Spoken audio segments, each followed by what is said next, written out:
Today I'm making a sourdough steamed sponge pudding using one of my powerful high performance sourdough starters. I'm Sharon Roberts, sourdough expert. Welcome to my channel. Today I'm making one of the most delicious of English puddings, which is a steamed sponge pudding. It's sweet. The topping is going to be with some lovely local apples. So let me take you down to show you some of my wonderful ingredients. So here are some absolutely wonderful local apples that I just went to collect the other day from Elwell Fruit Farm, and they're in Dorset, in a most beautiful part of Dorset, and these apples will form the topping of this delicious sourdough steamed sponge pudding. Now let me show you some of these wonderful ingredients. This is my own recipe and I use some really extraordinary ingredients. This is chestnut flour. It's wonderful. It's really is very dense and it gives an extraordinary flavour.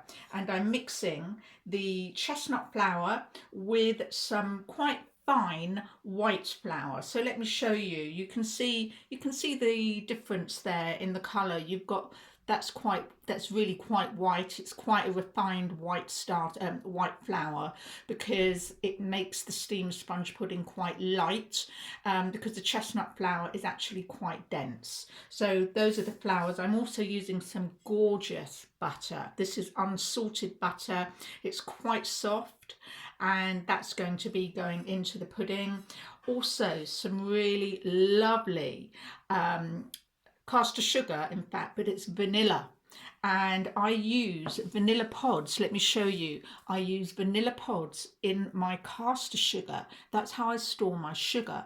I just pop the vanilla pods in there and it gives the most extraordinary smell, the fragrance. It's wonderful. The vanilla pods dry out over time, but you can use them over and over again, and this is the correct way to store pods, because they are actually very expensive, and they give the most extraordinary flavour to sugar. So if you're ever making cakes or desserts, that's a really wonderful ingredient to have. And of course my incredibly powerful high performance sourdough starter, you can see it just looks like it's coming to the boil, bubbling away there. That's very typical of a powerful high performance sourdough starter.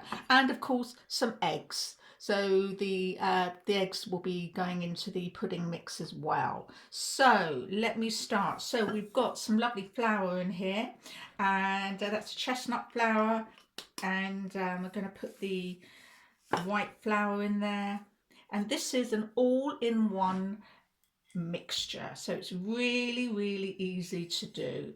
So I'm putting the butter in, the lovely vanilla caster sugar, the fragrance, the smell is quite extraordinary, and in go the eggs as well. This is very easy to do, and I'm going to be adding the sourdough starter just a little bit later on. So let's get in there. Let's go.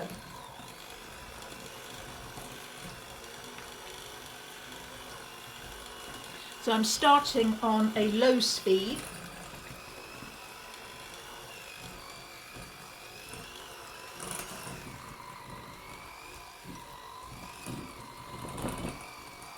So bringing all the mixture together under control.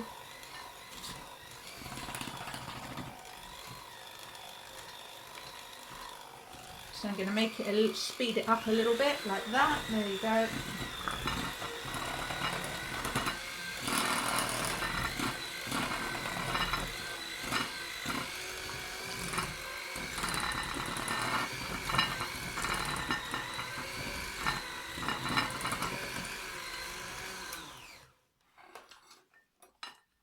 So that's all the mixture, and I'm going to just show you the consistency of the mixture at the moment. There you go. That's absolutely perfect. That's the kind of consistency that the mixture should be, and that's called a dropping consistency. And now I'm going to add my starter. Now this is the exact amount of starter that I need to add, and that's most of it. And you need a powerful high performance starter because you've got eggs in here, you've got butter, and they all act as a weight. So if your sourdough starter isn't powerful enough, it's not going to raise your pudding.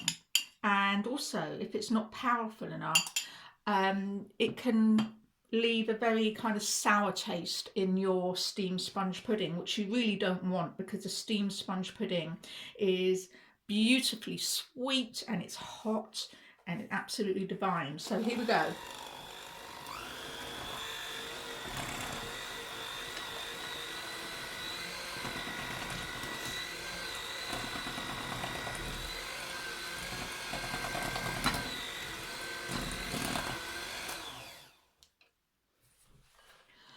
So the reason why I have added my high performance sourdough starter is because usually when you look at recipes for steamed sponge puddings, there will be bicarbonate of soda and baking powder, you know, one or the other or both used in the recipe. Now these are both chemicals, and although they might not kill you, I don't really want to use chemicals in my food. And a powerful high performance sourdough starter is way more powerful than baking powder or bicarbonate of soda. Now bicarbonate of soda, some people use it for cleaning their clothes, and I don't really want to use that in my lovely pudding. So there we go.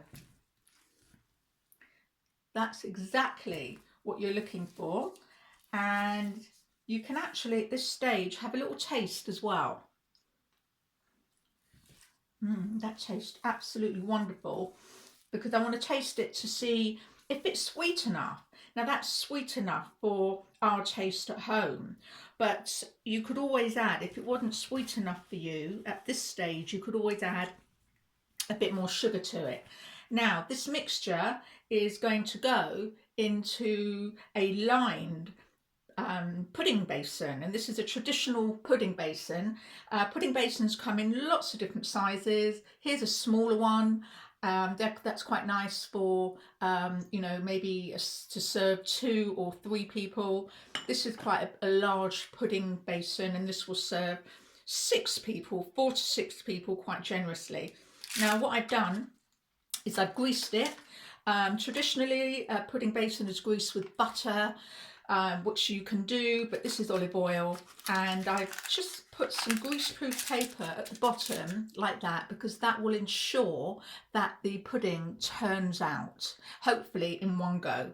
So let me show you what I have done with these really lovely local apples. What I did was I cut them up and I cooked them very lightly in a saucepan with just a little drop of water and some mixed spice. And if you prefer a puree, then you could cook the apples for longer, but I actually quite like them a bit chunky. So that's just going to go quite generously into the base of my pudding basin here. These apples are just so sweet, and I've also added very generously some mixed spice, because that's lovely and warming. So here we go. This is that lovely sourdough sponge mix. It's sweet.